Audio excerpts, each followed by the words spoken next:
A rescue van speeds down the highway, its headlights cutting through the dark as the sirens wail. On a smartphone, the news is reporting another total failure to clear a grade 6 gate. Internet comments are already flooding in, with people mocking the hunters for being useless. Inside the van, the rescue team is complaining about how these high-paid hunters can't even get the job done.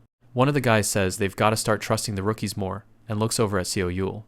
Seo Yule, the chief of the department, is just staring at his phone, looking like he'd rather be anywhere else. He brushes off the talk, saying, "It's the hunters' problem, not theirs." Section Chief Lee Han tells them to cut the chatter and focus, because they're almost at the scene. The team keeps venting about how rescue workers always get blamed for the guild's mistakes. Yule just listens, well aware of their low standing in the world of the awakened. Most administration hunters are just intermediate level, stuck doing the dirty work the big guilds won't touch. The organization is split into 3 parts: Vanguard, Surveillance, and the Rescue Department. Their job is to head into gates when an anomaly happens and pull everyone out alive. But Yule has a secret role that nobody on the team knows about. His eyes begin to glow with a sharp, golden intensity. He's what they call a seeker, someone with a very specialized set of skills. The van stops at the gate, which is swirling with chaotic, orange energy.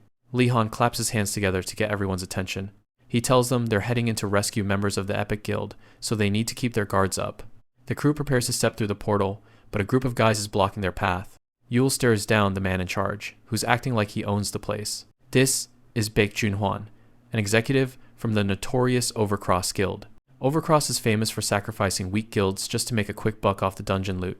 Baek is the guy behind most of these failed raids that end in emergency calls. Lee Han tries to push past him, explaining that lives are on the line. The old man puts on a fake smile and offers to let his own guild help them out. Yule isn't having any of it, knowing this disaster was probably planned by Baek himself. He tells Baek, flat out, that they don't need his help and to stay out of their way. Baek just watches them go, calling it a shame as the team enters the gate. Inside, the gate leads to a massive, ancient temple hidden deep in the jungle. A healer is desperately trying to save a downed hunter while praying for backup to arrive. But they're not alone. Monstrous ghouls are crawling out of the shadows. The girl looks up in terror as one of the creatures towers over her. The ghoul lunges forward, its claws glowing with dark energy. She closes her eyes, bracing for the strike. Suddenly, a spear crackling with blue lightning intercepts the attack. Yule stands in the way, easily holding the monster back with one hand. He reaches out and calmly asks if she's okay. He gives her a confident smile, telling her the rescue squad is here now. Lee Han yells for Yule to get into position before they're completely surrounded. Ghouls are swarming in from every direction, and the fight for an escape route begins.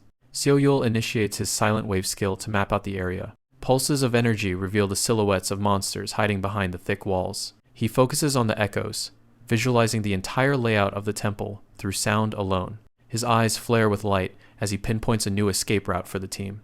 Lee Han is fired up and ready to lead the group toward the exit.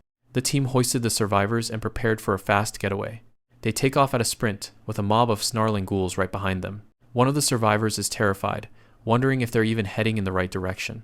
Lee Han tells her to trust the Seeker, regardless of his low rank. He's got total faith in Yule's sensing abilities, calling them some of the best in the country. The monsters aren't letting up, their jaws snapping at the team's heels.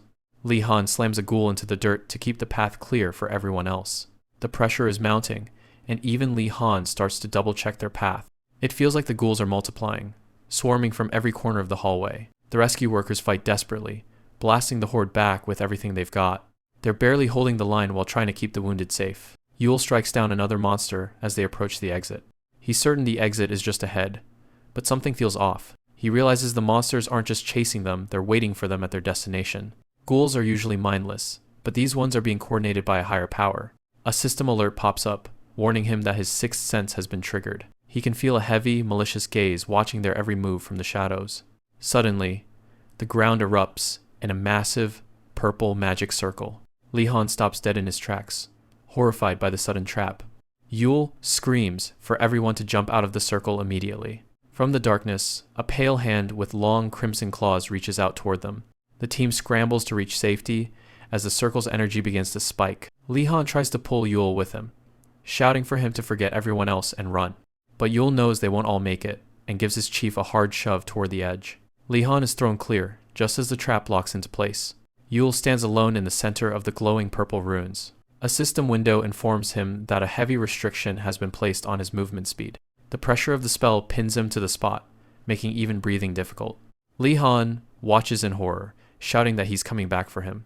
Yule warns him to stay back and not come any closer to the trap. He orders Li Han to take the survivors and get out while they still have a chance. Li Han grits his teeth, absolutely hating that he has to leave a teammate behind. He looks back one last time as he retreats with the rest of the team. Alone in the circle, Yule smirks and tells the boss not to treat him like a dead man just yet. The ghouls close in on the trapped hunter, sensing an easy kill.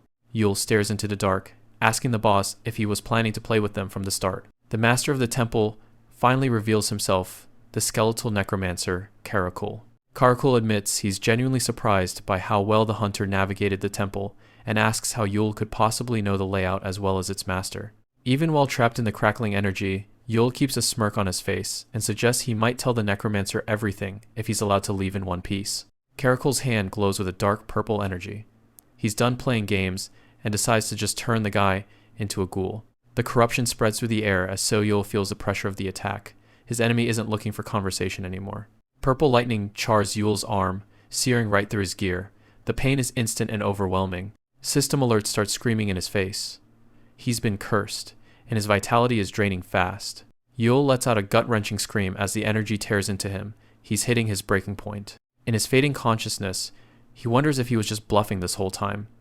Maybe if he just begged for help, things would be different. He thinks back to the hunters who only care about the paycheck, letting people die while they count their gold. To them, dead monsters are just business assets, and lives are just statistics. Then he remembers the administration hunter who saved him as a kid. That man didn't celebrate after the fight. Even though he saved Yule, the hunter was in tears. He was devastated that he couldn't save everyone else. That hero's empathy stuck with Yule all these years. He wanted to be a hunter who actually protected the weak. Yule's eyes snap open, glowing with a fierce yellow light. He refuses to die in a hole like this. He pushes his limits, activating Silent Wave and his sixth sense all at once. His synesthesia kicks into overdrive. The entire dungeon starts to reveal its hidden structure, pulsing with golden ley lines. He's desperately searching for a way out, some kind of miracle hidden in the walls. Through a doorway, he spots a faint blue glow. It's a tiny sliver of hope, but it's all he's got. His pupils narrow as he focuses every bit of his remaining energy on that light. It's a strange, glowing tombstone covered in ancient ruins. It's the only thing in this whole place that feels different. A system message pops up, telling him he's found the hidden records of a secret class. Yule can barely believe his eyes. A hidden class is exactly the game changer he needed. Karakul looms over him, reaching out with those jagged claws. He thinks the fight is already over. The ghouls lunge forward to finish him off. The monster wants to end Yule's misery right now. Surrounded on all sides, Yule stands at the center of a glowing magic circle. The system gives him the choice. Change his class to the hidden labyrinth designer. A massive fist swings down, aimed right at Yule's head. There's no time to overthink it.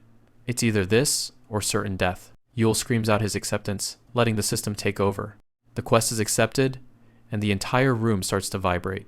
A massive burst of blue energy erupts from Yule, blowing the monsters back like they're nothing. The tutorial officially begins, and the rules of the world start to rewrite themselves. The solid stone walls break apart into a sea of digital, floating blocks. Karakul stares at the transformation in total shock. He has no idea what he's looking at. His prey has completely vanished into the shifting geometry of the room. Yule stands tall, his wounds already feeling like a distant memory as his power stabilizes. He checks his status and sees he's already hit level 10, though his class is currently in transition. His old class is gone, replaced by this new awakening. He can't believe he actually pulled it off. He looks around the digital space, trying to get his bearings. This shifting maze is the new tutorial zone where he has to prove himself. He keeps his eyes on the system windows as they explain his new reality. The goal is clear. Kill 20 ghouls within 24 hours using the map function. He understands the killing part, but he has no idea what a map function actually is. Suddenly, a massive holographic map unfolds in the air before him, glowing with a brilliant blue light. Yule stares at the holographic map floating in front of him. It's surprisingly intuitive. He quickly figures out the basics. The green dot marks his exact position in the dungeon. The red dots scattered across the layout are the ghouls he needs to hunt down. He realizes the map is his primary tool for finishing this tutorial within the 24-hour deadline. It feels a bit like a game, but as a seeker, this is right up his alley. With his resolve set, he readies himself for the hunt. He dives into the thick fog of the lower levels. A lone ghoul lets out a blood-curdling screech. Yule doesn't hesitate. cutting through the monster with a surge of blue energy. Level up notifications pop up as he clears the initial rooms. He's down to just 4 ghouls with 30 minutes left. Gasping for air, he clutches a jagged piece of bone he scavenged from his kills. He needs to move faster. The tutorial was going well, and he'd even managed to find a makeshift weapon along the way. He leans on his map skill again to keep the momentum going. Room by room, he systematically hunts the monsters down. Earlier on, he had 14 ghouls left and 16 hours to spare. With 10 to go, he was feeling pretty confident about beating the clock. Then, a massive, armored ghoul suddenly appears out of the shadows. The big guy actually speaks, thanking Yule for delivering himself straight to his death. Yule breaks into a cold sweat as the monster mocks him for thinking he could sneak up on them. Suddenly, 3 more ghouls step out behind their leader, surrounding him. He realizes he messed up, he got cocky and stopped checking the map. Now he's walked right into a trap. He tries to stay calm and reassess. He knows he can only handle 2 of these things at once. He's completely cornered, with no easy way to break through the line. In his mind, he sees the situation like a game of jangi, and the board is looking bleak. No matter how he runs the numbers, he's in checkmate. He grits his teeth, wondering if this is really the ceiling for a D-rank hunter like him. The ghouls lunge in for the kill, but something about the situation feels off to him. He yells out in frustration, refusing to just lay down and die after coming this far. His survival instincts kick in, triggering his sixth sense and synesthesia all at once. He stares down the monsters, daring them to try and take him. That's when the system clicks, linking his sixth sense to the map unlocks a new skill, Spin Block. The air around him starts to hum as the very walls of the dungeon begin to vibrate. The system confirms he now has direct control over the labyrinth's layout.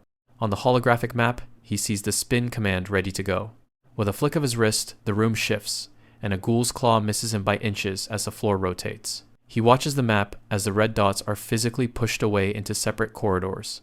The entire hallway groans and twists, glowing with blue mana as it realigned. The ghouls are left wandering empty halls, completely isolated from one another. Yule stands over one of the separated monsters, finally understanding his true power. A smug grin spreads across his face.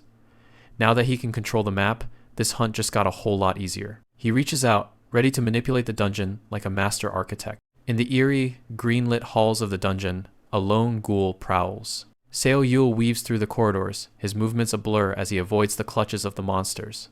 With a surge of blue electricity, he strikes out, the energy crackling against the ghoul's hide.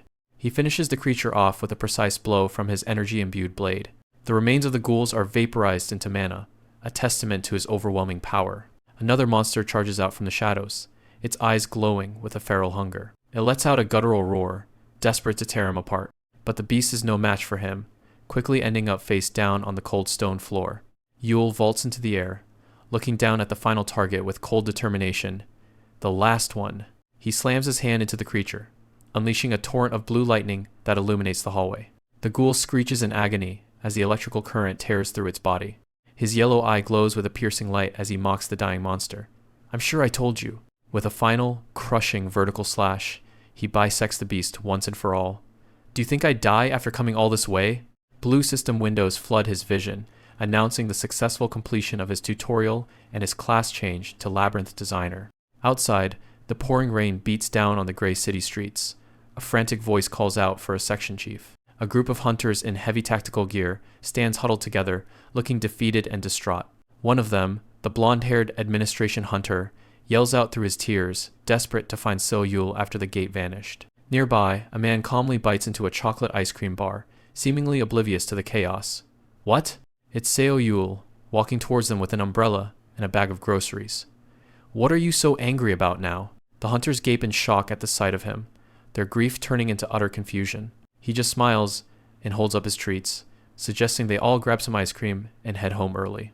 Later, he tests out his new ability, creating Sphere. A blue, swirling vortex of energy forms before him. Sitting by a quiet park fountain, he holds the small black sphere in his palm, reflecting on how he can use it to imprison enemies.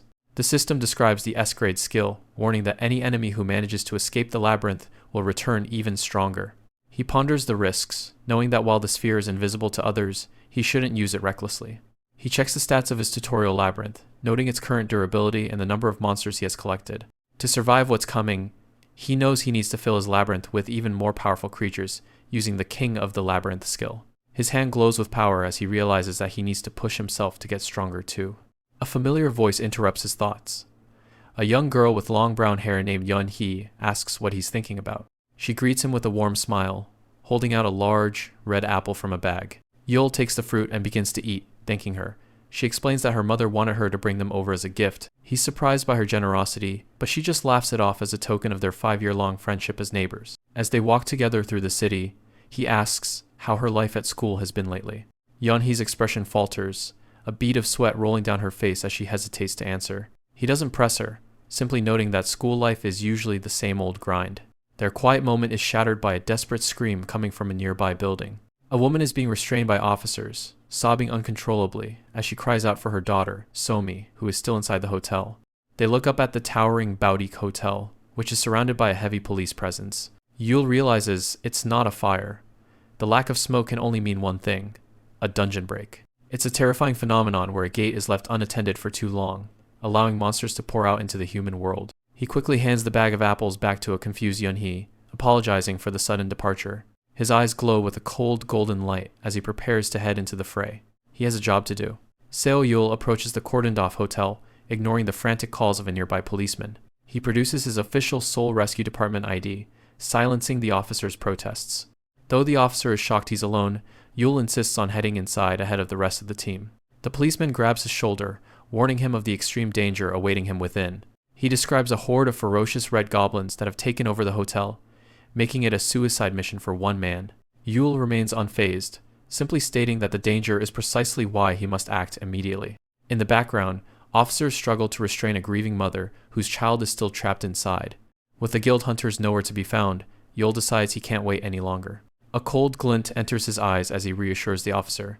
He's not as alone as he seems. He enters the dark hotel lobby, thinking of how the Hanwoo Guild neglected this low-grade gate. He knows all too well that guilds often ignore gates that don't promise a high financial return. The sight of fallen staff in the lobby is a grim reminder of the cost of such corporate greed. His sixth sense skill activates, and he calls out to the hidden predators to show themselves. On cue, a pack of red goblins drops from the shadows of the ceiling, claws bared. A smug smile plays on his lips as he prepares to test his newly acquired powers. He activates the sphere skill, and a crackling blue vortex erupts in the middle of the lobby. The gravitational pull of the portal intensifies, dragging the surrounding debris and monsters toward it. One by one, the shrieking goblins are sucked into the swirling blue black hole. Yule watches with satisfaction as his plan unfolds perfectly in the center of the hall. He catches the collapsing sphere in his palm, now containing the monsters he just captured. Deep within his personal labyrinth, a monstrous presence waits, ready to receive its new subjects. With the captured goblins in hand, Yule's true power as the labyrinth designer begins to shine. This is the Red Goblin, a 1-star threat from the goblin family. They're a pack-oriented species that always moves with a central leader. In most ways, they aren't much different from your average goblin, except for one major detail. These guys actually have the intelligence to hunt strategically. Usually, that would make them a nightmare for anyone caught in their path. But Seo Yule isn't worried. He's got everything under control with his orb. His labyrinth is already doing the heavy lifting for him. Monsters are getting tossed around like rag dolls by the traps. Yule checks the stats. His units are holding their own, even as the enemies try to adapt. The auto hunt is efficient, but he knows he can't let his guard down while more goblins flood in. He makes it clear inside his maze, the monsters are the ones being hunted. He's currently on the 17th floor of the Prestige. He pushes into a trashed hotel suite, searching for survivors. Hiding in the corner is a terrified little girl named Somi. Yule tells her it's okay now, and that he's already taken care of everything. Somi is shocked that he managed to clear out all those monsters by himself. Leading her out, Yule is satisfied that his plan to drive them into the labyrinth worked. He tracks the remaining goblins through the walls, knowing they were inches from finding her. If he'd been any slower, they would have sniffed her out in no time. A system alert pings his interface with a warning. More than half of the guardian monsters in the area have already been wiped out. The elevator finally reaches their floor. He tells Somi to head down to safety while the path is clear. She asks if he's coming, but he's got one more nasty one to catch before he leaves. He knows exactly which monster has been causing all the trouble. It's the Red Goblin King, and it's currently tearing through his allied units. If his units lose, the whole operation becomes a massive headache he doesn't want to deal with. Deciding to handle it personally, he prepares to step into the fray. He steps through the glowing portal and directly into the battle zone. Even for him, the level of carnage inside is impressive. Seeing the damage in person proves just how much this boss tore things up. He tells the king to stop picking on his units and face him instead. With a flick of his wrist, he shifts the very structure of the labyrinth. The massive red goblin king looms over him, weapons at the ready. Yule summons his blade, calling the beast forward. The monster roars in fury at the human interloper. It lunges forward with a death threat, but Yule isn't intimidated. He weaves through the massive, flaming swings of the king's blade. Despite the long day, he feels incredibly light on his feet. He checks his status, he's hit level 24 and can already feel the power difference. The king gets more aggressive as its attacks fail to land. Yule was going to rely on his ghouls, but now he's confident he can finish this solo. A massive clash erupts as Seo Yule and the Red Goblin King exchange blows in the narrow corridor. The monster lets out a guttural roar as Yule counters its brute strength with a concentrated blast of energy. The force of the impact sends the massive beast hurtling backward, its armor cracking under the pressure. It smashes through the stone walls, leaving a trail of debris as it struggles to regain its footing. Yule touches down gracefully, barely out of breath after the high-stakes exchange. He mockingly thanks the monster for the help, his casual tone hiding a much sharper edge. The king fumes with rage, but its grip on its massive blade is starting to falter. Since the immediate area has been cleared, Yule decides it's time for a change in scenery. He sports a confident smile, asking the monster where all that terrifying momentum from before went. He reminds the beast that he's already invested a small fortune in this fight, so it better stay interesting. Yule demands a performance worthy of a horde king, goading the creature to show its true power. Leaning in with a mocking grin, he asks if the great king is actually afraid of him. The monster's eyes burn with a murderous fire as it gathers its remaining strength for one final charge. It lunges forward with a scream of pure hatred, wreathed in a hellish aura of flames. Yule watches the display with cold interest, glad to finally see some return on his investment.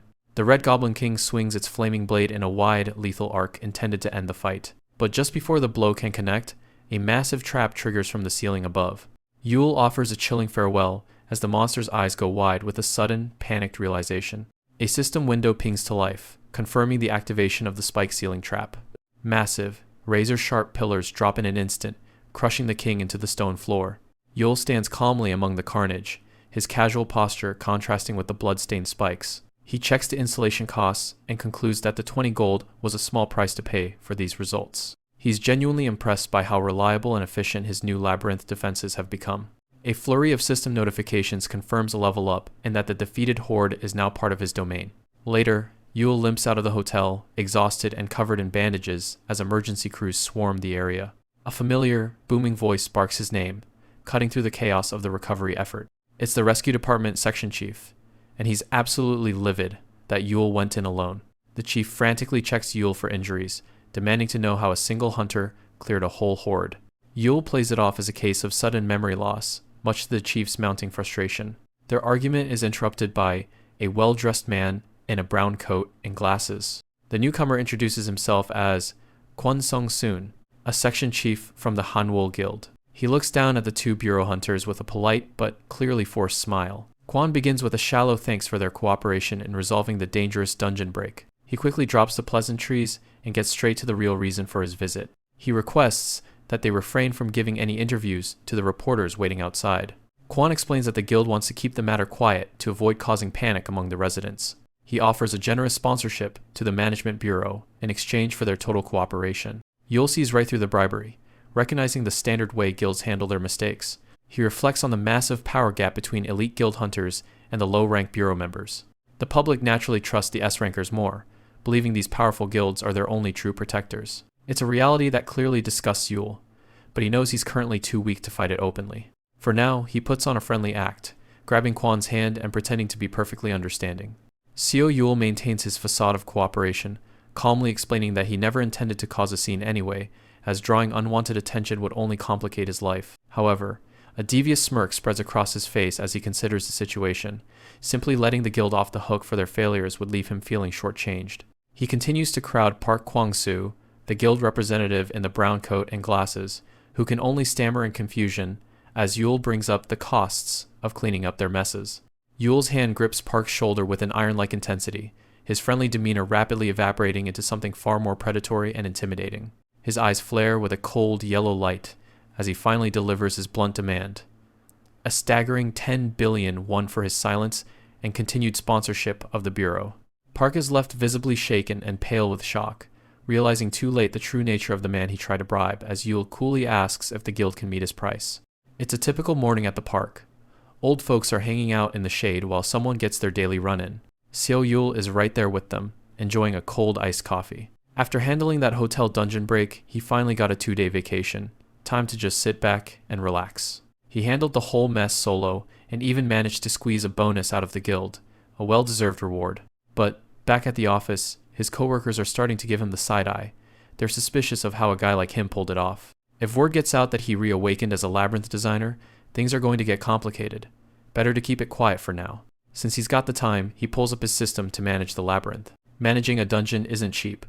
Repairs and monster respawns require gold, the same currency hunters use. He checks the repair bill, 53 gold.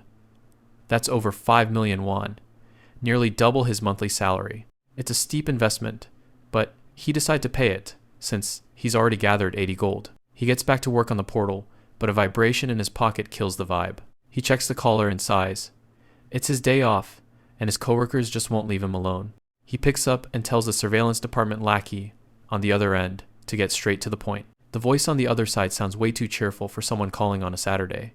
It's Lee Jung-ye from the surveillance department.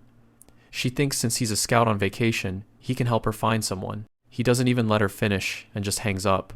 She's left staring at her phone in disbelief. Yule tosses his empty coffee cup and goes back to his inner monologue.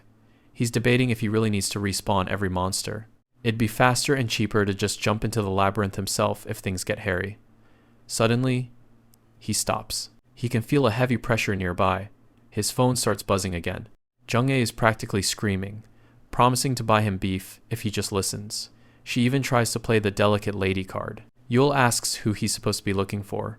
Jung-hae says he'll want to find this person himself. She drops the name, Kang Tae-san. Yule freezes mid-step. He admits he's actually wanted to see the man at least once. He figures someone of that caliber would be easy to find, and looks around. He watches a group of seniors playing a game of Janggi. One of them is shouting about switching games. Yule stares at the cranky old man. He felt it from a distance, but up close, it's no joke. The man is radiating a dark red aura, the kind only the most powerful hunters possess. It stands out even from a distance. He wonders if this grumpy senior is really the legendary hunter. The old man catches him watching, and asks if he knows how to play. He wants to know how to beat his opponent. Yule says he plays a little. The old man pulls him into the game for some advice. Yule points to the board and tells him he should move the chariot first. The old man follows the suggestion, and something happens the moment the piece hits. A massive shockwave erupts from the board, catching Yule by surprise. The board pieces fly everywhere, one embedding itself into a tree. The other players are terrified. The old man stands up, red aura flaring. He says he can't ignore someone approaching him with hidden intentions. Seeing that pressure, Yule's doubts vanish. This is definitely him. In Korea, there are only 5 S-rank hunters. They are the absolute peak of power. One of them is a master who can turn anything he touches into a deadly weapon. This is Kang Tae-san, S-rank hunter and weapon master. He calls Yule's move trashy. Just then, Jung-ae comes running into the park, screaming for her master. She stops between them, gasping for air from the sprint. Tae-san calms down slightly and asks Yule if he's from the surveillance department. Seo Yule pulls out his phone and clarifies his role. He's just a scout for the rescue department. Kang Tae-san isn't impressed. He calls Yule's dodge arrogant for a simple guide, but Yule just shrugs it off, saying he's got too many talents. The old master narrows his eyes. He admits the kid would be fine if he didn't have such a big mouth. Just then, Lee Jung-ae from the surveillance department catches up to them, looking exhausted. She tells Tae-san that the trainees are waiting and they need to head back immediately. The old man just gives a lazy, yeah. Jung-ae looks at Yule, genuinely curious how he found someone her entire department couldn't track down. Yule just gives a cocky thumbs up. He tells her he's just that capable, then tries to make his exit. But Tae-san isn't letting him go that easily. He calls him an arrogant brat, and asks where he thinks he's heading. He reminds Yule that he's an administration hunter too, and orders him to follow. Back at the department, Tae-san's voice echoes. He's decided he wants to test Yule's smart mouth personally. To most, being a hunter is about rank. Every awakened has a maximum capacity they can't change. A C-rank hunter will usually stay a C-rank, no matter how hard they train. But the old man believes the system doesn't account for everything. Martial arts and weapon proficiency can't be summed up by simple numbers. He explains that you can transcend your rank if you truly master your weapon. To prove his point, he draws his blade, the air around him shimmering with power. The administration hunters are gathered in the training hall, watching the master. Yule stands in the middle of them, looking completely bored. He'd rather be back home managing his labyrinth. A trainee named An Siwoo stands at attention, shouting that he's been training for 4 months. The others whisper that An Siwoo is one of the few B ranks in the department, and Jung-hae confirms he's the real deal. Taesan acknowledges the kid's potential, making Siwoo beam with pride. Then, the master holds up a sword and asks a single question. What is required to wield this blade properly? Siwoo answers instantly, claiming it's a mix of raw strength and a deep understanding of one's skills. Taesan doesn't look particularly impressed by the textbook answer. He points the blade directly at Yule, calling him an arrogant brat and demanding his take. Yule doesn't even blink. He says, without overthinking it, it's just the will to swing the weapon. The room breaks out in whispers. The other trainees think his answer is half-baked compared to Siwoo's. Taesan leans in close, asking if he's certain about such a simple answer. Yule stares right back at him. He's certain. He can tell the old man is sharp as a razor. Taesan sighs, calling his attitude and expression completely shameless. But then he points a finger and admits it's actually the correct answer. Yule is caught off guard. He wasn't exactly expecting a thank you or a compliment. Siwoo loses it. He screams at his master, unable to accept that a non-trainee like Yule could be right. Yule just watches him, wondering why the guy is throwing such a tantrum over a question. Taesan tells him that anyone qualified can stand there. He decides to settle things with a test for both of them. They'll have to prove their answers through action. He asks if they accept. Siwoo shouts his acceptance immediately, while Yule starts sweating, trying to find a way out of it. Taesan says he was originally going to choose Siwoo anyway, but asks Yule if he's really okay with walking away. He drops the bombshell. Passing this test means becoming his official disciple. Yule freezes.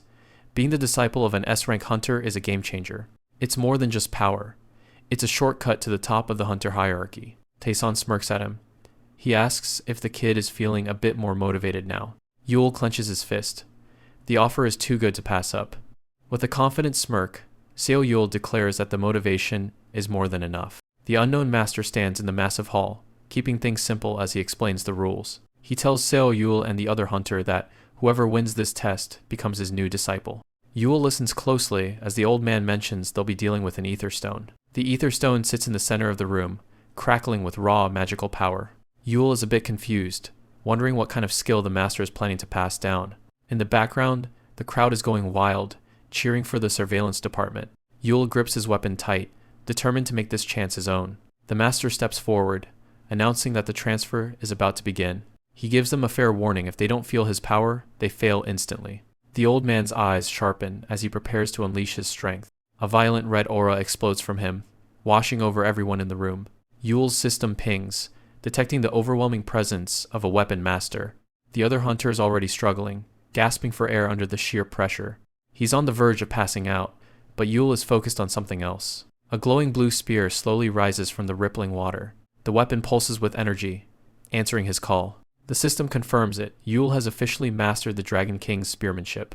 The master watches them closely, gauging their reactions to his aura. He admits they both have the aptitude, telling them to be proud of themselves. Nearby, other students are being carried off by medics, unable to handle the strain. The master strokes his beard, asking who wants to go first. The senior hunter steps up confidently, determined to end Yule's chances right now. He's full of himself, promising to crush Yule's will before he even starts. Yule just yawns in his face, clearly not impressed by the big talk. The senior calls him a bribe-taking fraud, and readies a massive strike. He lunges forward, aiming to prove everything with raw strength. A powerful hit shatters the ether stone into a million glowing pieces. The crowd is shocked that someone from the bureau could actually do that. The master is surprisingly impressed, noting that the guy actually mastered the Dragon King's technique. The senior shoves Yule, telling the junior to stay out of his spotlight. Yule shoots back a smirk, asking him why he's so wound up. The master cuts them off, telling them to save the drama for later. It's Yule's turn. Yule walks up, admitting the other guy is definitely stronger in terms of brute force. But he knows this test isn't just about power, it's about his own conviction. The master's previous words echo in his mind, confirming he's on the right track. He thinks about the true weight behind wielding a weapon. He asks himself the core question: why does he even do this? A memory of the person who saved him flashes back, giving him his answer. He wants to be the one giving others the same hope he felt that day. That's the reason he became a bureau hunter, and why he needs to get stronger. Yule unleashes a strike far beyond anything he's shown before. Seo Yule lets loose a devastating technique called Dragonfire Heart Piercer. The power of the strike leaves the entire audience completely speechless. His rival can only watch in shock, sweating as he realizes he's been totally outclassed. Yule looks over his shoulder, offering a casual apology for taking the spotlight. He asks the senior hunter if he's okay with a junior stealing his spot. The unknown master observes them, reminding everyone that a weapon is only as good as the person wielding it. The old man smiles and officially announces that Yule is now his disciple. Yule gives a confident grin, thanking him for the massive opportunity. The crowd erupts into thunderous cheers for the new prodigy. Meanwhile, in a dark alley, a bully in a suit is cruelly hauling Yun-hee by her hair. A blonde girl watches while smoking, pretending to feel bad for their classmate. She mocks Yun-hee, asking if being nosy and helping her friend was really worth all this. The bully tells her she should have known who she was dealing with before acting like a hero. He laughs at her, saying she's all alone now with nobody left to help her. He brings up her friend, mentioning they're in the hospital after taking a dive off a roof. He gets right in her face, saying her defiance just makes him want to hit her more. With a brutal slap, he sends the girl crashing to the floor. A man with long white hair approaches, and the bully greets him as the young master. This is Hyun Gi-hyuk, an antagonist with a cold, calculating look in his eyes. The bully prepares to leave, telling the others to make sure Yun-hee doesn't escape. He orders Hyun Gi-hyuk to follow him, addressing him as a B-rank hunter. The bully explains he called the hunter so they could head somewhere private. They're going to a place where they can play to their heart's content without witnesses. Back at the training grounds, someone remarks on how lucky Yule is to pick whatever weapon he wants. Yule walks out with an administrator, carrying the simple spear he chose as his reward. It's the Spear of Evolution, Roga, a weapon that can grow and adapt to its user. The administration hunter complains about the long day and the weird stuff happening lately. Outside the building, a woman is desperately trying to push past a security guard. She's frantic, asking if Chief Seo Yule is still inside and begging for just a moment of his time. The guard blocks her way, saying outsiders are prohibited and she should just call. Yule stops when he notices the commotion behind him. The woman spots him and screams his name, rushing forward past the guards. She grabs him by the shirt, sobbing as she tells him something terrible happened to Yun-hee. She explains that Yun-hee was dragged away by a group known as the Yellow Belt. A cold, murderous look settles on Yule's face as he asks who exactly took her. The story picks up deep in a dense, glowing forest, where the vibe is already incredibly tense. A small group has ventured way too far into the woods, but Kang Jung-min is completely unbothered because he brought a B-rank hunter along for muscle. He leans toward the girl next to him, casually wondering who would win if his bodyguard had to square off against a monster. Kang Jung-min notices she's shaking and gives her a patronizing pat on the shoulder, telling her there's nothing to worry about since the monsters here are supposed to be weak. Suddenly, he shoves her forward, forcing her to lead the way into the shadows. He tells the B-rank hunter to go after her and catch him, clearly setting up some kind of trap. She takes off running through the trees, terrified that she's being forced into a fight she didn't sign up for. She trips and hits the ground hard, but the white-haired hunter is already right behind her. She screams for help, but Kang Jung-min just watches with a cold stare, reminding her that there's absolutely no one else out here. The hunter suddenly stops and tells her to get back. He senses something dangerous closing in. A horde of monsters lunges out of the darkness, and the hunter is forced to jump into action to defend the group. He manages to skewer one of the ghouls, but the situation is quickly spiraling out of control. The hunter shouts for the young master to get out of there immediately, as things go from bad to worse. A swarm of massive, glowing-eyed stinghawks descends from the canopy, ready to tear everything apart. Back in the present, Seo Yule is on the phone in a similar forest, thanking someone for doing him a massive favor. He stands over a dead stinghawk and asks the person on the other end if they're the one who sold out Yun-hee's location. It turns out he's talking to Kang Jung-min, who's back in the city, casually lighting up a cigarette. Kang Jung-min tells him to just be careful, but his tone makes it sound like he doesn't really care. Yule scoffs, telling him it's a bit late for concerns now that he's already in the thick of it. He looks around at the glowing, toxic-looking environment, muttering about how this isn't exactly a vacation spot. This is the Yellow Belt, a sealed-off zone where dungeon breaks have made it impossible for the government to maintain control. A stinghawk dives at him, but Yule isn't fazed by the low-level threats. He effortlessly stomps one into the dirt, noting that these things are even weaker than red goblins. He starts sprinting through the brush, knowing he has to find and save Yun-hee before it's too late. Something sharp whistles past his head as another monster joins the fray. Yule narrowly dodges a blast of energy that tears through the ground where he was just standing. He looks up to see an entire swarm of stinghawks circling above him like vultures. A blue system window pops up, confirming he's generating a spear to deal with the crowd. An energy portal opens in his palm as he grumbles about how these things are wasting his time. He tells the monsters to bring every friend they've got because he's ready to finish this. The stinghawks surround him from every angle, their glowing red eyes locked onto him. Yule manages a weak smile, realizing that they actually took his invitation seriously. The swarm dives simultaneously, turning the air into a blur of sharp wings and screeching. Yule weaves through the attacks, barely avoiding the deadly stingers. He swings his newly generated spear in a wide arc, shredding several monsters in a single motion. Even for someone with his skills, the sheer number of enemies is starting to feel dangerous. He checks his system interface, seeing that the labyrinth units are decreasing rapidly as the battle rages on. A red goblin gets caught in the crossfire, highlighting how chaotic the fight has become. Yule realizes he can't hold them all off by himself if this keeps up. He gathers a massive amount of blue energy into a sphere between his hands, preparing his last resort. With a defiant smirk, he asks the swarm if they feel like going for a swim. A colossal pillar of blue energy erupts from his position, completely engulfing the swarm in a blinding flash. Seo Yule leaps into the air, focusing every bit of mana he has into one final, full charge kick.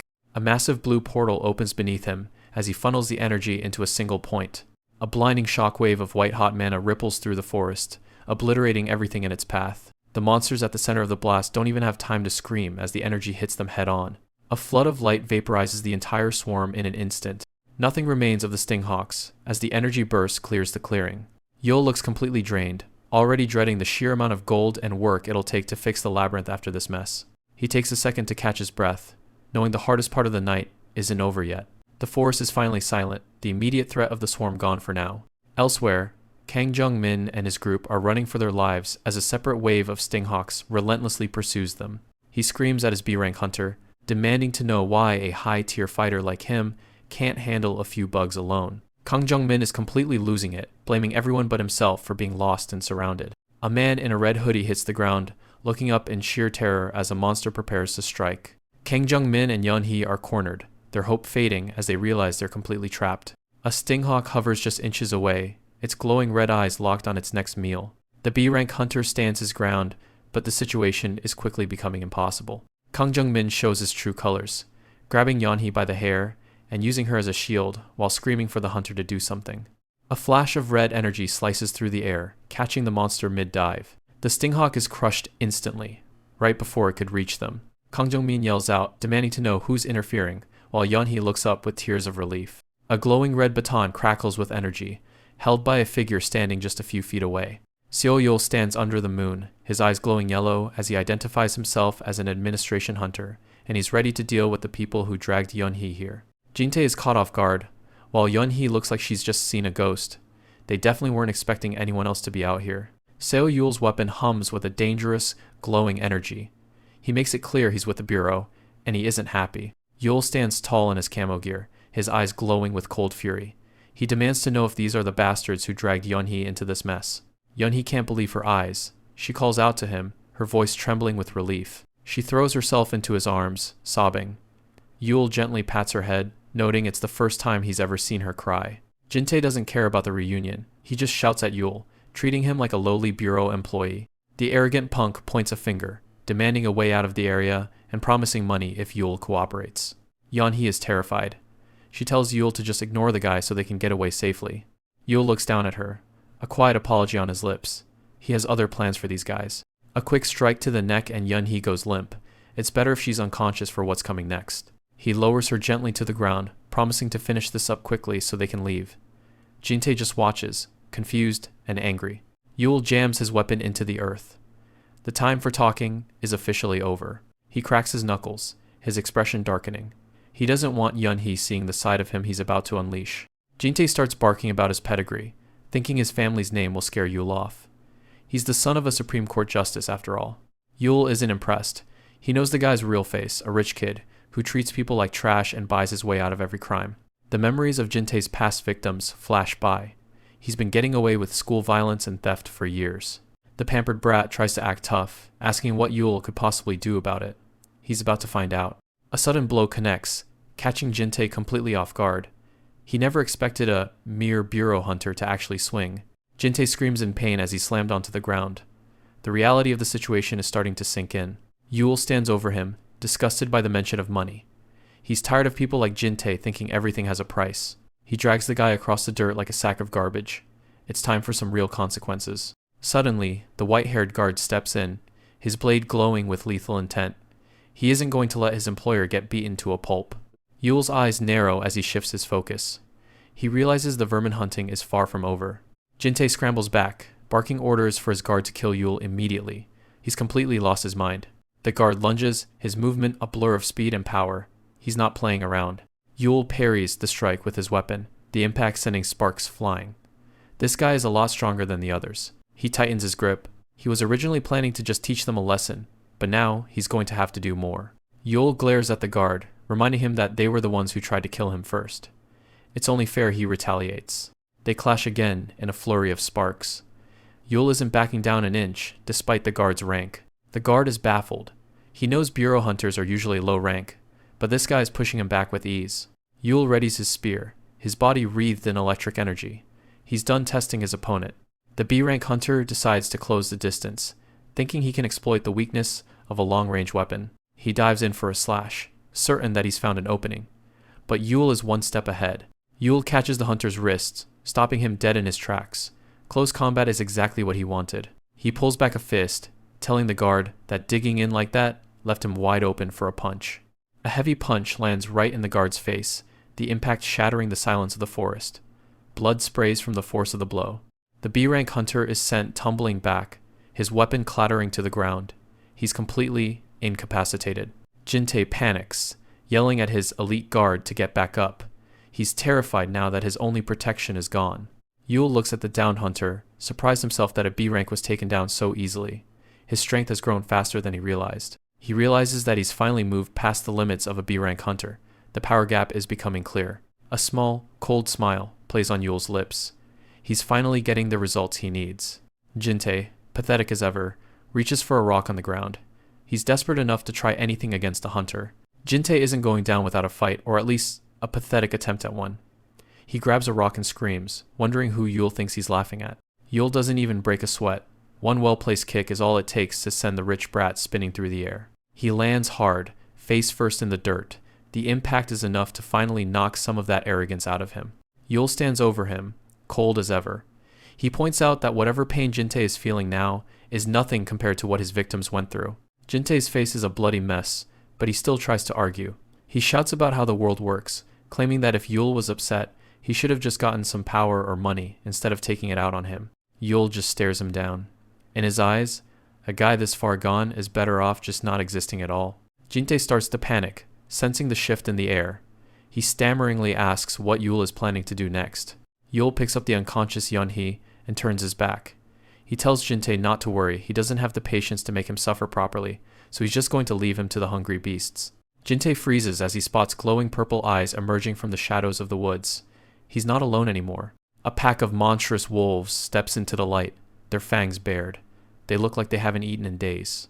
The coward scrambles backward, begging the creatures to stay away, but they aren't interested in his family's money. A final scream echoes through the forest as the wolves lunge. Justice, of a sort, is finally served. Yule walks away with Yunhee in his arms, the sound of the pack's feeding fading behind him. This nightmare is finally over. The kidnapping case makes waves everywhere. With the evidence Yule provided, the authorities have everything they need to wrap this up. Yunhee is finally back where she belongs. Seeing her reunited with her family is the only reward Yule really needed. Later, Li-Han catches up with Yule. He mentions that they've already rounded up the corrupt officials who helped Jintei, but warns that things are going to be chaotic for a while. The news is flooded with headlines about the Yellow Belt case. The public's anger is boiling over as the truth about the Supreme Court Justice's son comes to light. Under all that pressure, Justice Park Bumjin has no choice but to resign in disgrace. The untouchables aren't so untouchable after all. But Yule doesn't have time to celebrate. A new quest notification pops up right in front of him. The objective is clear. Exterminate the Queen Hornet, the apex of her group, within 30 days. The rewards look pretty decent too. Yule remembers seeing that thing on his way out of the Yellow Belt. It's a monster that's been on his radar for a while. The Queen Hornet is a massive, glowing nightmare. Taking her down isn't going to be a walk in the park. She's always surrounded by her swarm, making her nearly impossible to get close to. But Yule isn't deterred. A determined look crosses his face. He's decided he's going after her. Even the standard Hornets have enough power to bring down an entire labyrinth. The Queen's power must be on another level entirely. Yule checks in at the bureau, letting them know he's heading out. He's already focused on his next target. Park Kwang-soo stops him, asking if he's planning to finish his paperwork before he disappears again. He's clearly used to Yule's sudden departures. Yule just gives him a serious look. He's got much bigger things on his mind than office work. He heads for the exit, his mind already calculating the risks. Every second counts now. The clock is ticking on that 1-month deadline. If he doesn't act fast, the Hornets will just keep expanding their territory. To get ready, Yule travels to a secluded traditional temple. If he wants to win, he needs to be fully prepared. He spots an old man waiting for him at the top of the stairs. It's time for the real work to begin. The unknown master, a man with a long white beard and a sharp gaze, tells Yule he's late. He doesn't waste any time. Training starts right now. The sun sets over a traditional, multi-tiered martial arts academy. Seo Yule is stunned to hear he's been chosen as a direct disciple. The unknown master tells him not to feel pressured, even though he only has 2 seniors above him. Still, the training ahead is going to be a real uphill battle. Inside the main hall, the rest of the students gather around. Gunsu steps forward and bows, telling the master he's ready. The old man acknowledges his hard work. Yule watches the interaction from the sidelines. The students focus their attention on a pedestal in the center of the room. On display is the jagged jawbone of a unique monster, known as an iron ghoul. The master shows off the massive scars on his back, explaining that this was the first creature to ever bring him to the brink of death. He grips the handles of the bone, announcing that this is their next training objective. With the surge of power, the old man pries the monster's jaw wide open. As the master finishes his demonstration, Yule is left wondering if the guy is made of iron. The students cheer, but Yule is just trying to process the sheer strength he just witnessed. The master tells Yule to give it a shot. Yule steps up, ready to test his luck. He grabs the handles, confident that his level exceeds a B-rank hunter, but he knows he won't be able to open it as easily as his master did. He puts every bit of effort into the attempt. The master watches closely, seemingly surprised by what he sees. Despite his best efforts, the jaw doesn't budge an inch. Yule grinds his teeth in frustration. The master waves his hand dismissively, telling Yule to keep challenging himself to build up his physical strength. He lays down the law. There will be no more training until that jawbone is opened. Yule looks completely drained. Gunsu watches him from the back, his expression unreadable. Gunsu scoffs internally, labeling Yule as nothing more than a parachute hire. He remembers joining the association 2 years ago, and working harder than anyone to prove himself. He feels it's unfair that a guy from the administration just rolled in and became a direct disciple over a B-rank hunter like him. Gunsu walks through the academy grounds, still stewing over the situation. Suddenly, Yule calls out to him from a balcony, teasing him for being in second place that morning. Yule is already busy sweeping the walkway, even though it's a holiday. He tells Gunsu to speak comfortably since he's the youngest, but Gunsu insists on maintaining the hierarchy. Gunsu asks if he tidied up the dojo himself. Yule just shrugs it off, saying it was a bit messy. Gunsu tells him to stop doing that, as it makes everyone else look bad. Yule looks confused, asking why they even need to divide tasks into above and below in the first place. He explains that being a direct disciple doesn't mean he wants to push his work onto others. He'll do it if he has the time. He gives a bright smile, saying they all came here to succeed together. Gunsu just stares at him, finding the whole attitude deeply irritating. Over the next 2 weeks, Yule shows up every single day and stays later than anyone else to train. He's constantly exhausted, but never once tries to pull rank on the other students. Yule fits right in, laughing and joking with everyone during breaks. But as soon as training starts, he goes back to working like a madman on that jawbone. Gunsu watches him from the shadows, admitting that Yule's dedication is exactly why he's so annoying. As Yule pushes himself to the limit, Gunsu realizes that this guy is exactly who he wants to be. The other students cheer for Yule as he almost gets the jaw to open. Everyone is pulling for him now. Gunsu walks up and offers Yule his water bottle, catching him completely by surprise. Gunsu hands over a water bottle and tells Yule not to overdo it, finally dropping the formalities and calling him Hyungnim. Yule smiles, relieved that the tension between them has finally dissolved into a genuine friendship. They stand together in the quiet dojo, a rare moment of peace after a long day of training. The silence is broken by a low, rhythmic horn blast echoing from the distance. Gunsu looks toward the sound, noting that it's the signal for the Overcross Guild heading out for another raid. He mentions that a massive guild like that works day and night, having briefly spent time on their payroll himself. In a nearby forest, a team of heavily armored hunters emerges from a swirling purple portal. The squad leaders are pleased with how quickly they finish the job, much faster than they had anticipated. The reason for their haste is visible behind them, a massive steel-blood orc, successfully captured and locked in a high-tech cage. One of the hunters yawns, while another nervously questions if it's actually legal for them to capture live monsters like this. His partner scoffs at the concern, reminding him that selling a beast like this is worth at least 12 billion won. That's how they pay their salaries. One hunter holds up a trophy necklace taken from the orc's tribe, checking if it's worth any extra cash. Inside the cage, the orc remains deathly still, its tusks stained with fresh blood. The hunter tosses the necklace aside like trash, laughing at the idea of anyone buying jewelry from a low-life monster. But the orc isn't done yet. Its eyes flare with a murderous red light as it begins to shatter the cage from the inside. Back in the city, emergency response teams are wrapping up their duties at a secure portal site. An administration hunter asks Yule if he's ready to head back now that the mission is complete. Yule declines an invitation to accompany dinner, saying he has to head straight to the martial arts academy. He explains that the master is away today, so he promised to look after the other students himself. Just as he turns to leave, a piercing alarm blares from his tactical gear. A high-priority emergency support request is broadcast to all active teams. The alert reports that a 3-star boss monster has escaped an illegal transport and is currently on a rampage. Yule's blood runs cold as the location of the attack is confirmed, the Korea Martial Arts Association. At the academy, the peaceful courtyard is now a scene of destruction as students flee in total chaos. Gunsu frantically ushers the younger students to safety, trying to shield a crying girl from the carnage. The massive steel-blood orc looms over them, its body glowing with a dark, vengeful energy. His dobok is shredded, and his face is covered in blood, as Gunsu realizes that with the master gone, they are completely on their own. Lee Han reflects on his early days at the Overcross Guild. Back then, he actually thought he was some kind of genius. He justified using smaller guilds as tools, thinking it was just a natural privilege of being strong. But eventually, he learned the hard way that he was just another replaceable cog in their machine. It was a bloody realization of how cruel the world really is. Even with his blade shattered, a part of him still wants to believe the world isn't completely rotten. He remembers the person who saved him without saying a word, and now he wants to be that person for someone else. He's determined to leave the world a little better than he found it. Lee Han points his broken weapon at the massive orc, ready to stand his ground after 2 long years of just enduring. His body is failing him, but he's resolved to buy as much time as possible while the monster is locked on him. The steel blood orc's massive arm, armored in hardened crystalline blood, looms over him like a death sentence. It's a miracle he's still standing, but he's pushing himself to hold out for just one more second. The monster's fist slams down with massive force, sending a spray of blood into the air. Just as it looks like it's over, Seo Yule steps in to block the hit. He tells Lee Han he did a good job. Lee Han looks up in total shock, barely able to believe his senior actually showed up. Yule's eyes are glowing as he gathers mana in his palm, ready to take over the fight. A system prompt appears, asking if he wants to enter the labyrinth. The scene shifts to a dark stone hallway. Yule is leading the orc through the maze, shouting at the beast to stop breathing down his neck. He realizes this thing is even more of a monster than he thought, even after its previous battles. The orc is a complete wrecking ball, smashing through the labyrinth walls like they're nothing. There's a reason it's ranked so high.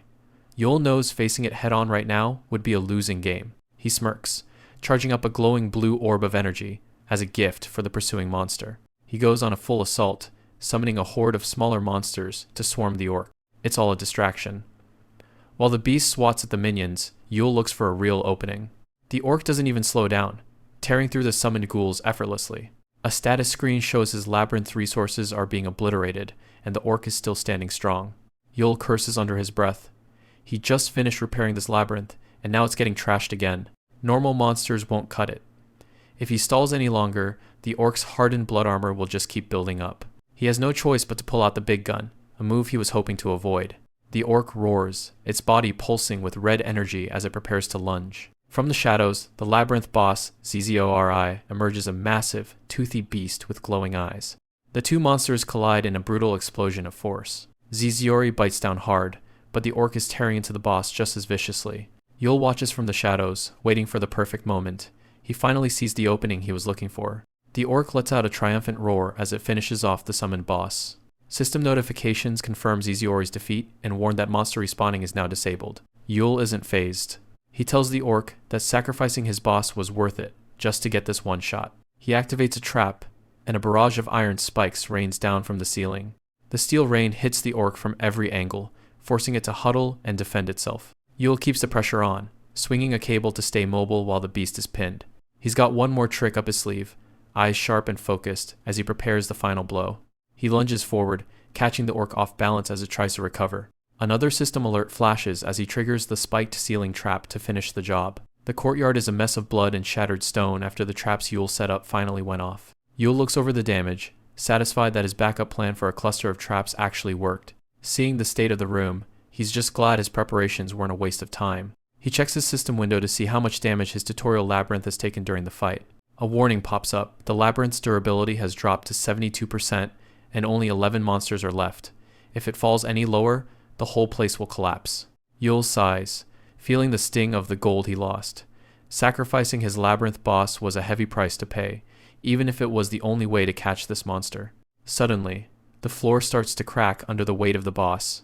The steel blood orc isn't done yet, dragging its massive body through the wreckage.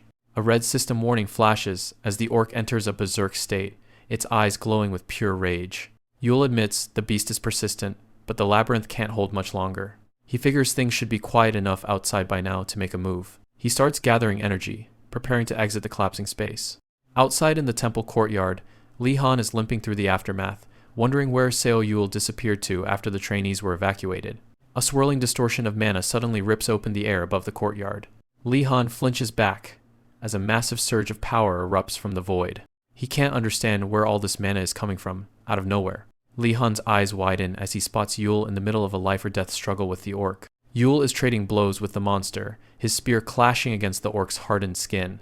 He's actually holding his own, though he wonders if it's just because the beast is finally starting to wear out. But then, the orc swings again, and the impact is even more powerful than before, making Yule's muscles scream from the strain. Despite the pain, a grin spreads across Yule's face as he realizes his body feels different. The memory of those 2 brutal weeks of training flashes through his mind. All that sweat and exhaustion wasn't for nothing. Even though it feels like his bones might snap under the pressure, a new kind of power is surging through his veins. He can feel the results of his training firsthand as he moves with a speed and precision he didn't have before. A massive explosion of mana and dust erupts as they clash once more. The orc is coughing up blood, its legendary endurance finally reaching its limit. Yule stares the monster down, his yellow eyes glowing with excitement as he realizes he's actually having fun. Seo Yule gets caught in a massive, sparking impact. He shakes off the blast, mockingly asking the monster if it's having fun yet. The beast's blood-hardened fist smashes into the stone right next to him. A huge swing from the orc sends debris flying while Yule stays low. The force of the shockwave sends Yule tumbling across the courtyard. He hits a wall hard and coughs up blood, realizing the orc is still smart enough to fight tactically, even in a frenzy. Yule spots something stuck in the ground. It's one of the monster's own tusks, broken off during the chaos. The orc looms over him, glowing red and ready to finish the job. It lunges forward, catching Yule with a brutal strike. Li Han staggers to his feet, shouting that he'll buy some time so Yule can find a weapon. The orc turns its rage toward the wounded Li Han instead. Li Han takes a direct hit and groans in pain. Yule has already grabbed the broken tusk he saw earlier. He leaps back into the fray, telling his teammate he's already got exactly what he needs. Yule channels every last bit of mana he has left, his body glowing with a dangerous red aura. He focuses the energy for one final internal strike. He drives the sharp tooth straight into the orc's open mouth. The internal mana reaction flares up inside the monster's throat. Yule screams, "Die!" as the explosion triggers. The orc's head detonates from the inside, sending blood spraying everywhere. A system message confirms he's acquired a unique grade item, the demonic dagger. Yule stands over the carcass, thinking he's finally ready for the next level of training. Li Han lies nearby, hearing Yule's voice through the haze. Yule reaches out a hand, telling him not to fall asleep just yet. Li Han opens his eyes, surprised to still be alive. He realizes it was Yule who pulled off the impossible. Yule tells him to just stay down and rest. Rescue teams in hazmat suits finally arrive to secure the area as the giant orc's corpse lies nearby. The next day, the scene shifts to the Management Bureau headquarters. A swarm of reporters and cameras is already camped out in front of the building. People are filming with their phones, waiting for a statement. Baek Junhwan, the Overcross director, walks through the crowd looking way too polished. The media immediately starts shouting questions about illegal monster transport. He stops for a dramatic pause and begins his rehearsed apology. He claims the orc was only brought in for its research value and that they intended to donate it to the Bureau. He wraps it up by promising to cooperate fully with the investigation. Suddenly, someone in the crowd spots Seo Yule nearby. The reporters pivot instantly, badgering the D-rank rescuer about how he took down the beast. Li Han tries to shield him, telling the press they have to get to work. Yule keeps his head down, but the cameras aren't going anywhere. A guy with a phone on a stick starts aggressively questioning Yule about the Bureau's lack of responsibility. Yule asks what kind of crap he's hearing, but Li Han tells him to just let it go. Li Han warns him that the YouTuber is just a shill paid by the big guilds to stir up trouble. Yule realizes these people are pulling every dirty trick in the book to protect their reputation. He tells Li Han he'll be right back, leaving his partner confused. Yule walks right up to the YouTuber and asks if the stream is live. He leans into the lens, wanting everyone watching to hear exactly what he has to say. He screams at the guy, asking if it feels good getting paid to clean up the guild's crap. Yule points at the guild members, shouting that they dump their mess and walk away while rescuers deal with the fallout. He specifically calls out director Baek Junhwan in front of the whole audience. Baek Junhwan just closes his eyes with a smug, condescending smile. Lee Han rushes in and drags Yule away by his hair to stop the scene. He bows and apologizes to the cameras, claiming Yule isn't feeling well and is just talking nonsense. Later, Baek Junhwan asks if that's the same kid who talked back to him earlier. His aide confirms it, and Baek laughs at the kid's total lack of fear. His expression goes cold as he orders them to crush Yule. Back at the management bureau, they're holding a conference to review the viral video. An official notes that multiple media outlets have been running the clip of Yule all day. Lee Han rubs his head, admitting the remark was bad, but arguing that punishment is excessive. He argues that the guild is at fault, and the video was clearly manipulated to make Yule look bad. He points out there are still plenty of articles out there praising Yule's work. Hyun Gi-hyuk, the head of the surveillance division, says it doesn't matter the public is talking, so he must be punished. Lee Han fires back that they should be punishing Overcross instead. Hyun snaps, asking Lee Han if he thinks the bureau has handled the situation poorly. Director Park Kwang-soo speaks up, telling them both that's enough. Lee Han mentions that Yule's recent rescue rate is a perfect 100%. Park Kwang-soo notes that such a record makes him an asset they can't afford to lose. Hyun asks for a plan that protects the bureau's authority without losing their reliance on the big guilds. Park Kwang-soo takes a slow sip of his drink, noting the guild's interesting move. He looks out at the city and decides the bureau will respond accordingly.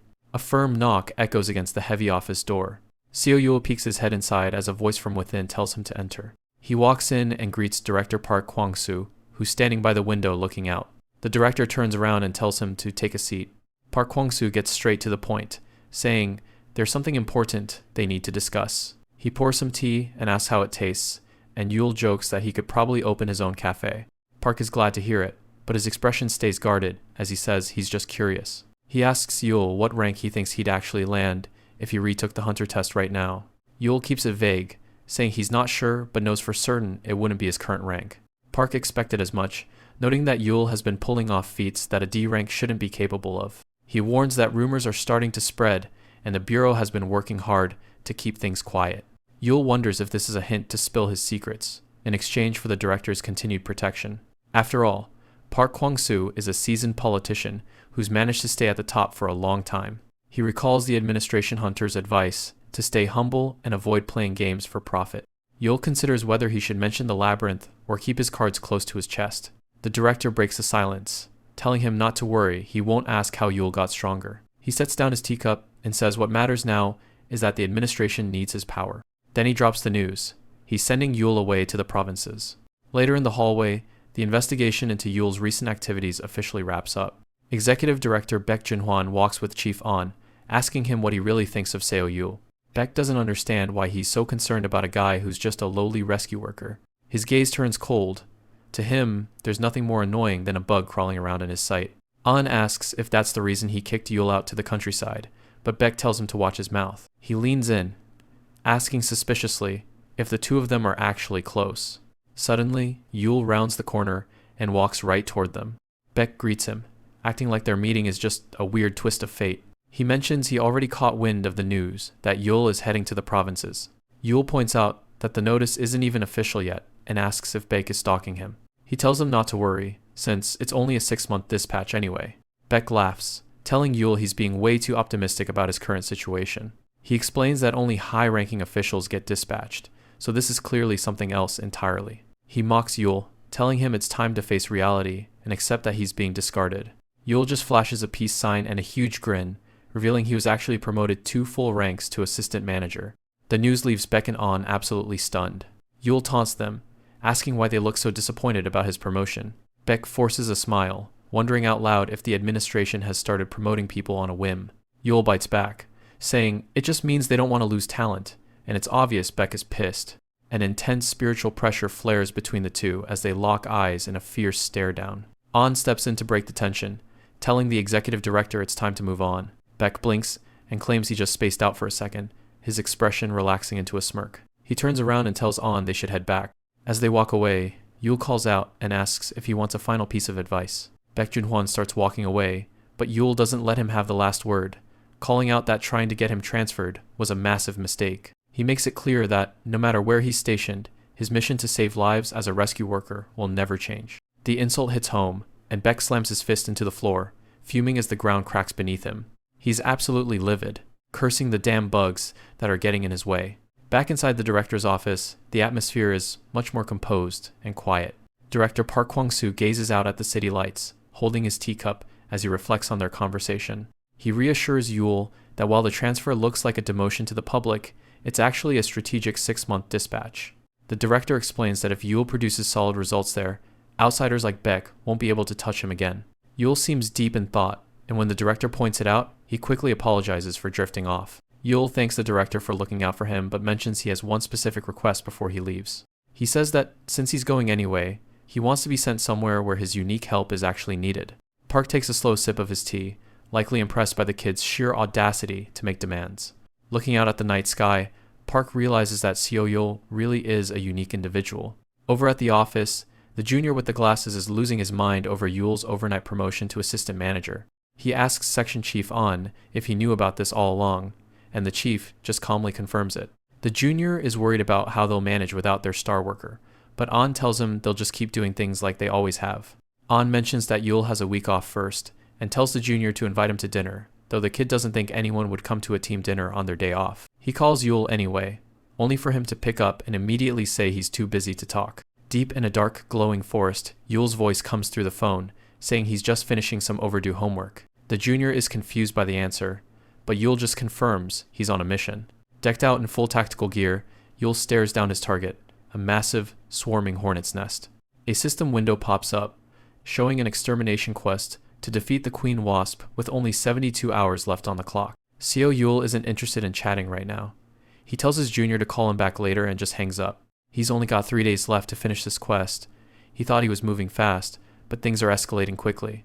A massive swarm of hornets is already closing in. He readies his spear, which starts humming with blue electricity. He doesn't seem worried though. As long as he can keep his momentum, he's in the game. He leaps off the ledge, diving straight into the heart of the swarm. Electricity crackles around his face as he locks onto his target. One massive swing of the spear sends a discharge through the air, knocking the bugs aside.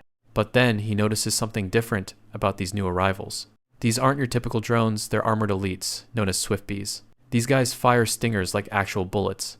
The Queen usually saves them for high-stakes fights, since they cost so much energy to produce. He realizes he can't let this drag on, or he'll just get swamped. He starts spinning the spear, creating a massive blue gravity vortex in the middle of the air. The trap works like a giant vacuum, sucking the nearby hornets into a central point. While the swarm is struggling to keep their balance in the suction, Yule sees his chance to reach the nest. He keeps his eyes on the prize as he flies through the chaotic battlefield. The remaining hornets start scattering around him. Suddenly, their behavior shifts. They're hugging the ground now to stay out of the vortex's pull. This isn't just instinct. Queen Scepter is actively adjusting her tactics to counter him. Honestly, he's kind of impressed she's got enough brains to try and outsmart him. But little does she know, he's already been working on a plan of his own from the other side. He checks his system status. He's low on allies since he can't respawn them right now, so he has to make this count. He decides to go with the only real move he has left. He triggers the command to enter the labyrinth. Back in the forest, a terrifying new monster begins to stir. His strategy is to isolate a few of them and pull them into his domain. Once the trap is set, he initiates the exit sequence. He bursts through a portal, spear at the ready, looking to finish the job. He lands with an explosive impact, sending a shockwave through the area. He tells the Queen to stop hiding and just face him already. And right on cue, the massive Queen Scepter emerges from the shadows. There she is, the boss of the swarm in all her glory. Seo Yule doesn't flinch, just waits for her to make the first move. She starts pumping out a heavy cloud of pheromones, clearly trying to rally her troops. Suddenly, his sixth sense goes off, warning him of a massive threat. A huge, blade-like leg slams into the ground right where he was standing a second ago. She wasn't just calling the hive, she was calling her personal bodyguard. Meet Winglash, the Queen's ultimate weapon. This beast is a massive drain on the hive's resources, so Yule knows the Queen is actually scared of him. But bringing out the big guns just means she's officially out of other options. He figures once the bodyguard is out of the way, the Queen will be easy pickings. He tosses a gravity orb right at Winglash's feet to pin it down. With the elite monster distracted, he makes a direct dash for the Queen to end this. Winglash isn't having any of it, diving down to intercept Yule before he can reach the Queen. It gets right in his face, forcing him to block the heavy strike with his spear. The impact is massive, pinning him down as energy and fire flare up all around them. Yule is genuinely surprised by just how persistent this beast is. It turns out Winglash actually severed its own arm just to escape the suction of his gravity trap. Even with a limb gone, those wings are still incredibly tough. The thing is a literal tank. The monster lunges at him again, refusing to give him a single second to breathe. But Yule has finally had enough.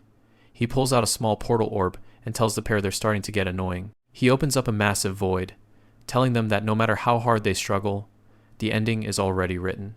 In a flash, the forest vanishes, and they're suddenly standing in the middle of a grand brick-walled mansion. Winglash and the Queen are completely disoriented, having no clue how the scenery just shifted so fast. Yule, on the other hand, feels right at home. He admits the plan changed slightly, but he's happy to have them in his territory. He gives them a fair warning. Moving around recklessly in here is the quickest way to die.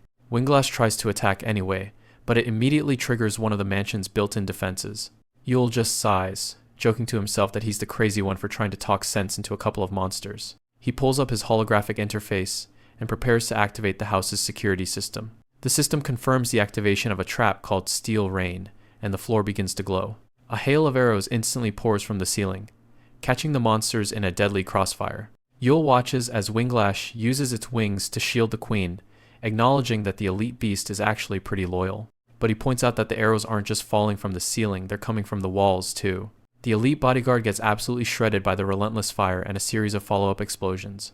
With its protector finally down, the Queen is left all alone. Yule reminds her that he told them struggling was a waste of time. He spent a lot of effort packing this place with traps, specifically for uninvited guests like her. He looks down at the cornered boss, noting that her ultimate weapon has finally been taken care of. He gives her a menacing smile, asking if it's finally just the two of them now.